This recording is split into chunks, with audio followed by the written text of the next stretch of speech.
તો હમણાં જે લવી સભામાં જે પ્રવચન હતું એમાં એક વાક્ય સાંભળવા મળ્યું કે હઠ, માન અને ઈર્ષા, આ ત્રણ વસ્તુ જો તમારા જીવનમાંથી નીકળી જાય તો તમારું જીવન ખરેખર સ્વર્ગ બની જાય. કે બધો જે પણ કજીયો છે આ ત્રણ વસ્તુને લઈને છે.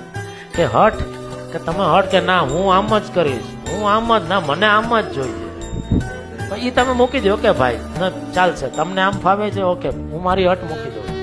માન, લગભગ બધા પ્રશ્નો માન, કે મને ઓલાએ બોલાવ્યો નહીં, મને અહીંયા બેસવાનું કીધું નહીં, મને ખુરશી આપી નહીં, મને હું પાછળ બેસું, હું આટલો મોટો માણસ ને હું ચોથી રોમાં પાંચમી રોમાં બેસું.